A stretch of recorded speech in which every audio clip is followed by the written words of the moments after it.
Sedang berawan, itu Gunung Salak. Kalau Bapak Ibu melihat, lalu kalau mengarah ke arah utara di sebelah sana itu langsung ke Kota Bogor. Ya. Jadi kemungkinan daerah ini dulunya adalah wilayah penyangga atau wilayah satelit dari ibu kota Kerajaan Sunda yang berpusat di Bogor, yaitu Kota Pakuan Pajajaran. Nah, daerah ini kemungkinan paling awal dihuni paling tidak di abad 11, sekitar abad tahun 1000-an Masehi.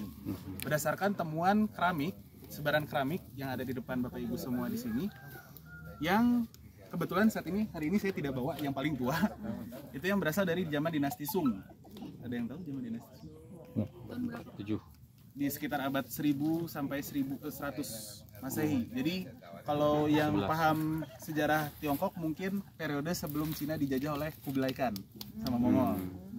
Nah, ternyata barang-barang dinasti Sung itu sudah diperjualbelikan ke sini dari sejak periode itu. Nah, menariknya adalah daerah yang dianggap pinggiran ini justru memiliki sebaran keramik yang begitu beragam.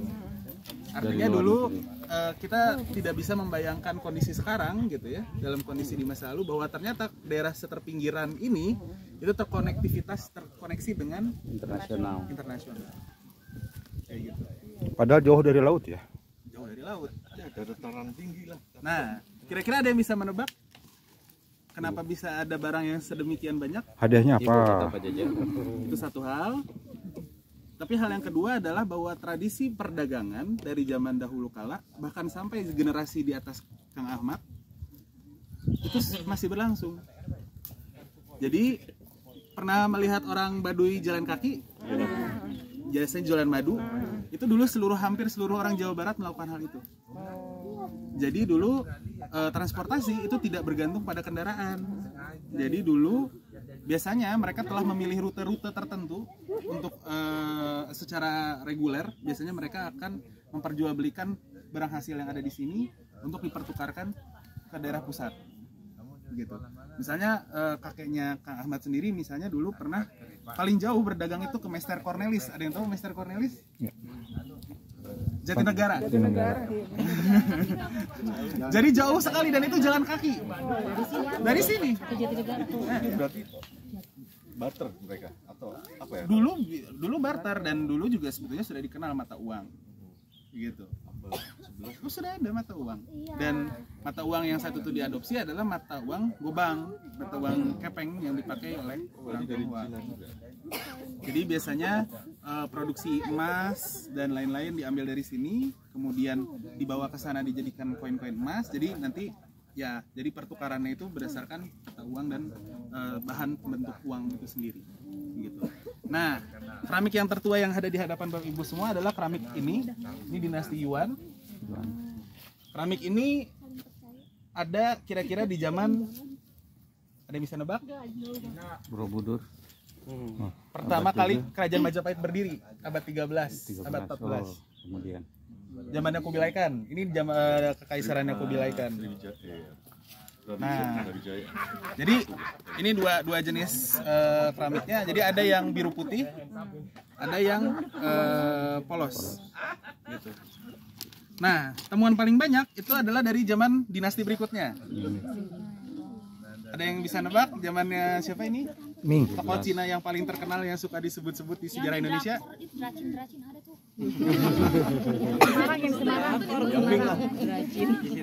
Ada yang pernah dengar Cheng Ho? Nah, ini barangnya Cheng Ho nih. Ini barangnya Cheng Ho nih. 14. Nah itu benar. Nah, tapi sebetulnya kerajaan Pajajaran yang pusatnya ada di Bogor itu runtuh pada zaman ini.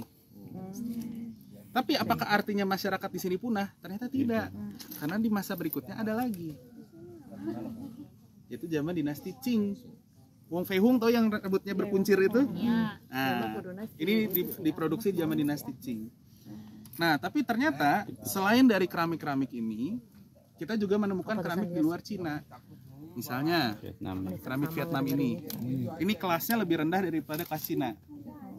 Biasanya ditandai dengan warna biru yang lebih gelap. Ini kan karena pembuatan bahannya itu dari satu jenis batuan yang disebut kobalt. Tanah liat. Warnanya Pak. Pewarnaan.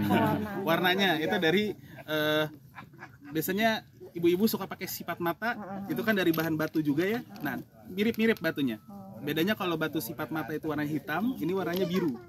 Biru kegelap, ada yang biru yang lebih gelap, ada yang biru yang lebih terang. Lalu ada juga yang produksi Thailand. Dua ini produksi Thailand. Mer. Cuman yang paling menarik buat saya yang warna coklat di tengah-tengah ini.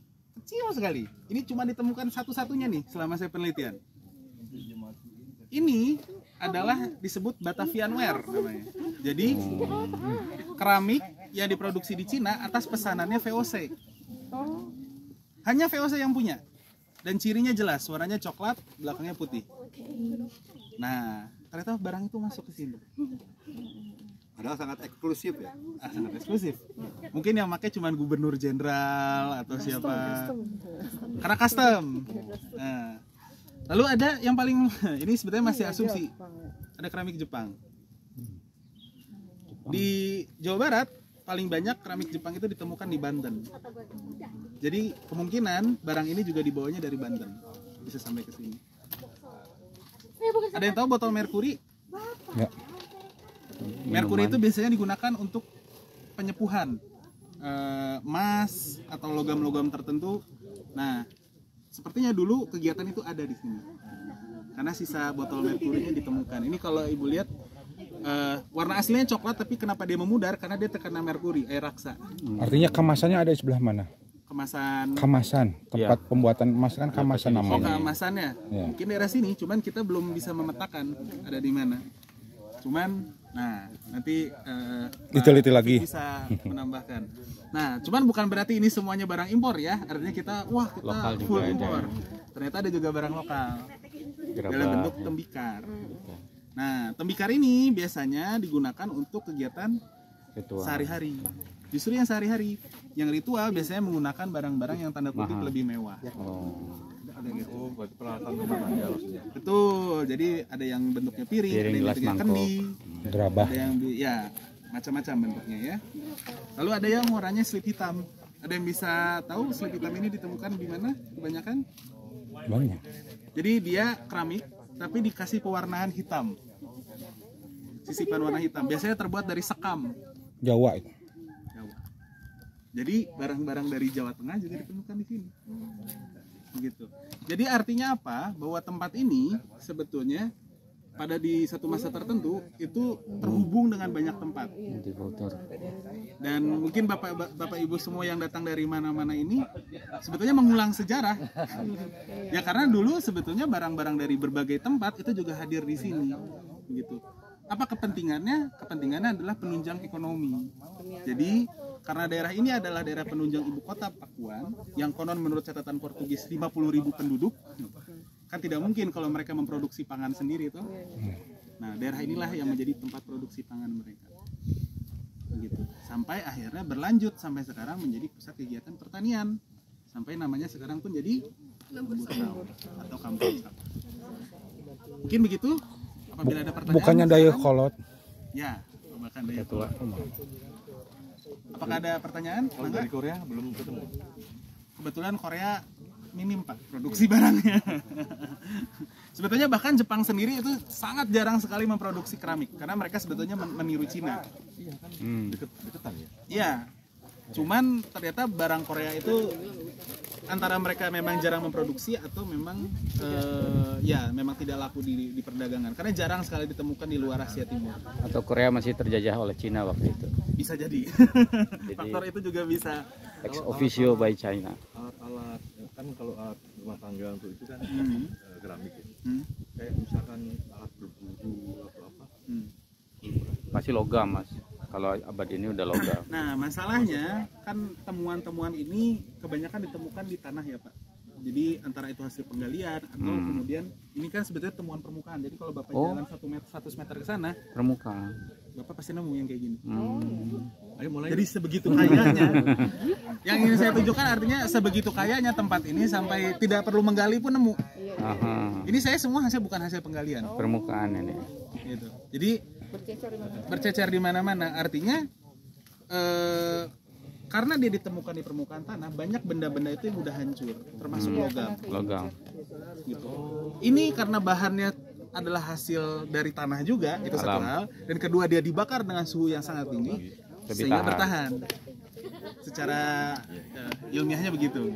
Kaitannya dengan banyaknya menhir berserakan itu apa? Menhir ini. Ya, digali kan tadi ada penggalian baru. Izin Kang Noja berhubung Ya, kita ngobrol di sana aja ya. Lanjut lewat Facebook. belajar di sana ya. IG-nya apa kan? Oh iya. Ya, menhir ini kan sebetulnya objek pemujaan. Sebetulnya. Kalau tadi sempat diberitahu oleh Kang Ahmad, nama asli situs ini kan sebetulnya Jami. Jami itu sebetulnya adalah tempat kedua yang digunakan biasanya untuk berhuma, kegiatan berhuma. Jadi seperti juga tadi saya sampaikan bahwa karena fungsi daerah ini adalah lahan penyangga yang digunakan untuk produksi pangan, ya menjadi penting objek pemujaan untuk kesuburan sekitar tempat sekitar. Bagian dari ritual mereka. Siap dengar. Nama Kang siapa? Nomor HP berapa? Noza, Pak. Noza, nomor HP? Ya boleh, 0821 Sebutin. 0821 2339 7140. Siap. Peneliti dari Mohon. Saya dari Bujangga Manik Society gitu aja. Bujangga Manik Society. Siap.